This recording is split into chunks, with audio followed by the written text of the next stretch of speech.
Get the real news at realrawnews.com. Article dated September 17th, 2023, entitled Navy SEALs Save Missing Maui Children. United States Navy SEALs on Thursday found 15 missing Maui children imprisoned in padlocked cages lined with piddle pads at a warehouse near Pier 51 in Honolulu Harbor. But repatriating them with their families has proven problematic, a source in General Eric M. Smith's office told Real Raw News.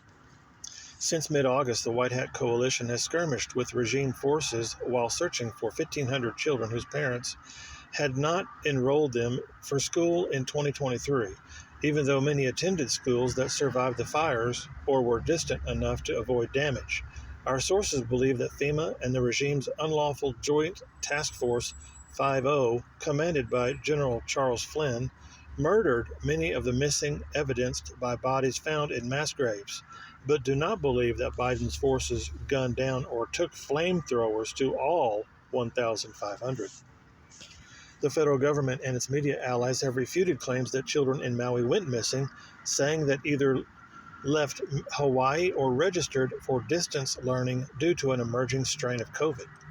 Our source said that is an impossible or implausible excuse for U.S. Marines in Lahaina had interviewed credible residents who witnessed federal agents stuffing kids into buses and driving them to destinations unknown.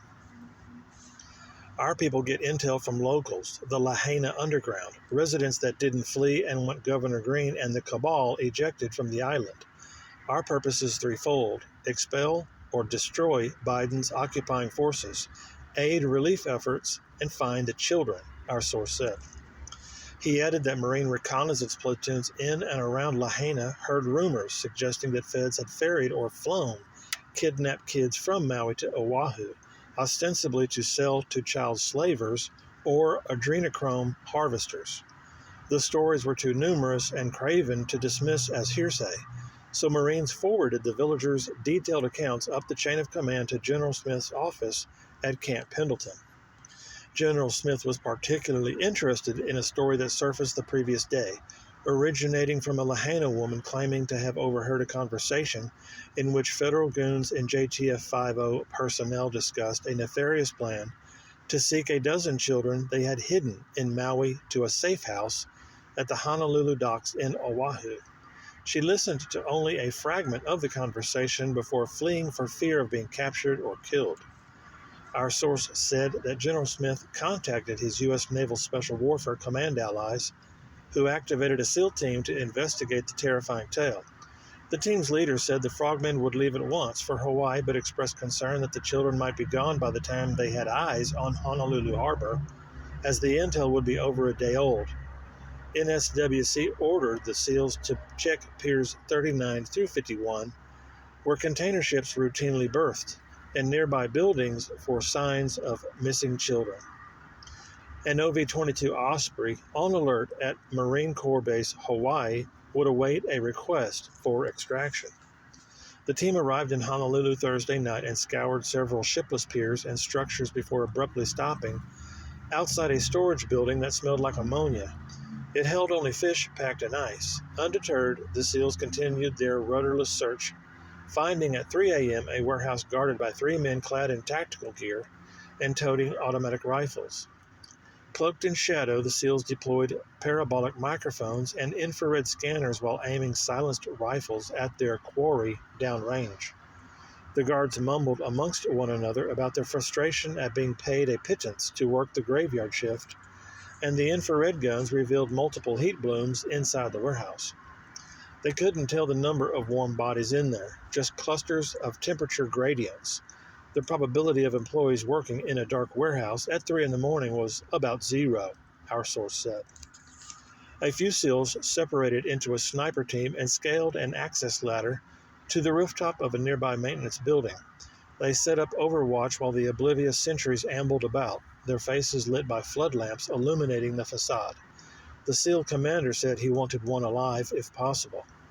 The sniper made a silenced shot, and a sentry's head exploded like a tomato, in deep red of his brainy blood splattering everywhere and his head disappearing.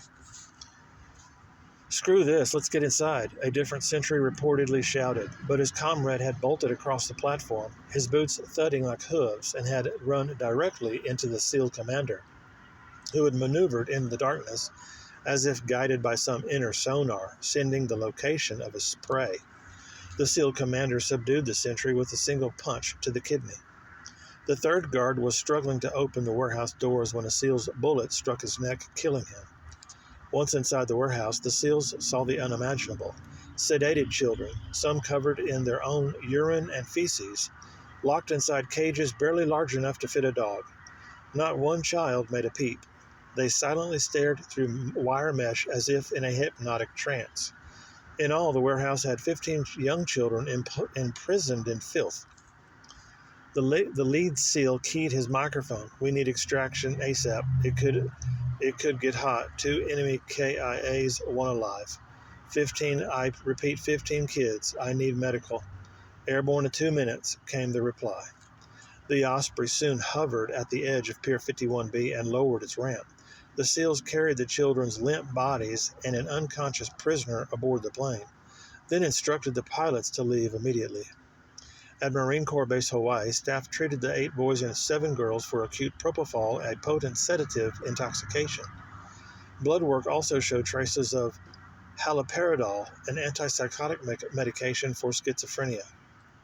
The prisoner, identified as Ira Shockey, an employee of Academy, the private security firm formerly known as Blackwater, told interrogators that he was hired to guard the exterior and had no idea or what was inside. He has otherwise refused to answer questions, our source said. "What kind of people do this? The deep state is an incubator of evil.